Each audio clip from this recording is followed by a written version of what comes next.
In the last video, I shared my goal to build my dream workspace, but only with money I earn online. This workspace could easily cost around $15,000. But where do you even begin to earn money online when you have no audience, no offers, and a full-time job? That question stayed with me for days. I started by doing some research in order to understand which path would make the most sense to start with. So I made a simple list, just one clear advantage and one drawback for each option. Freelancing seemed like the fastest way to earn my first income. But I also knew it would be time-consuming and highly competitive. Building a small software tool or app would have long-term potential. If it works, it could scale a lot. But the runway would be extremely long, possibly months before seeing any revenue. And digital products promised passive income.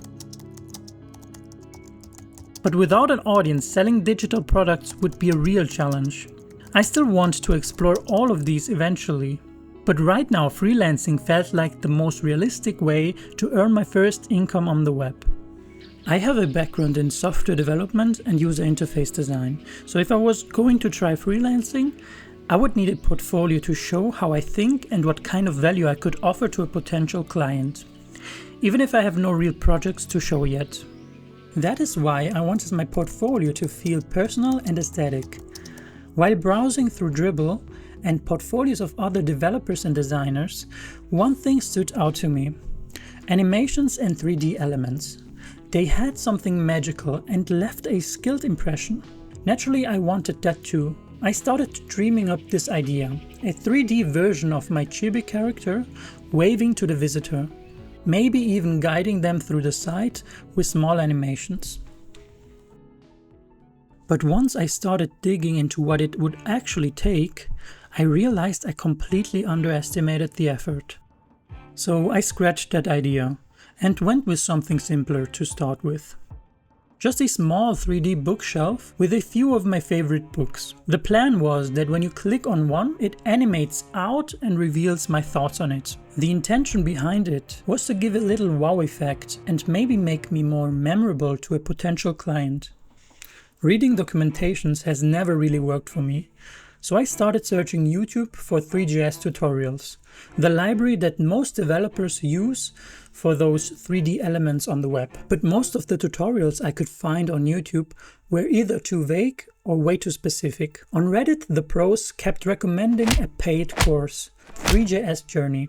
So in order to save me some time and have a clear path, I bought the course, setting me back nearly $100. Almost 100 hours of video material in there. I couldn't possibly get through it. 2 weeks in, and I still had not made it through the basics. I felt overwhelmed. At some point, I just said enough. I need to start building the website. I put together a simple hero section followed by an About Me blog, with a bit of SEO-friendly text and a short description of what I could offer. Then I started building the three-dimensional book section, just with placeholder shapes at first, trying to get the animation right. It worked technically, but it looked awful. Trying to model the books and bookshelf in Blender and make the materials look realistic turned out to be a mess. Honestly, Blender was just way too much to learn for me at that point. The gap between what I imagined and what I could actually build was painfully large. So I put it aside and moved on to something else for now. An image slider showcasing my top 3 Red Bull flavors. I know it sounds pointless, but I needed something to fill the space since I had no client work to show off. And I figured, why not show a little personality and design thinking? I made it so that the primary color of the whole website changes based on the flavor selected: purple, blue and red. The goal here was to show a bit of care and attention to detail and CSS skills. I wanted visitors to feel like they were not just looking at a website, but slowly getting to know me and figure out if my work style could offer them value. Then came the skills section, with some animated bars, because apparently every portfolio needs those to be taken seriously. At the end, a simple contact button that sends an email to a dedicated inbox. I made sure not to hardcode the email address in the HTML, so it would not get scraped by spam bots. Then I made some small refinements.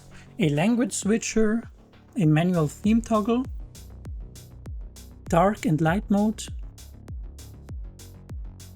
and a few animations in the hero section, and a little particle trail for desktop users, just to make it feel a bit more shiny. But if I'm honest, most of that was probably just an attempt to distract from the fact that my 3D bookshelf, the one feature that should have been the main attraction, still looked like crap. The books looked flat and lifeless. I knew it was not good enough. But then I remembered a technique from the three.js course that might help me out without the need of learning Blender for now.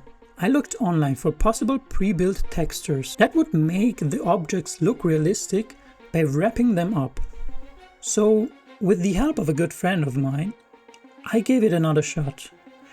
And after a lot of debugging and few sleepless nights, I finally had something I was happy with.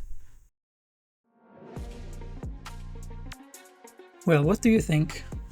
Would you trust me to do some work for you if you landed on that site? Probably not. Okay, I have talked way too much. So where do I get clients now? I created profiles on Fiverr and Upwork, posted in Reddit forums. I even messaged friends and families to ask if they knew someone who might need a website. I felt kind of desperate. A month into this journey and I still had not made a single dollar. A few days passed after I published the portfolio. And nothing. No emails, no messages, no leads. Not even my mom wanted a website. I kept refreshing my inbox, Fiverr and Upwork, again and again. I started to question the whole idea. And part of me wondered if I had just wasted my time.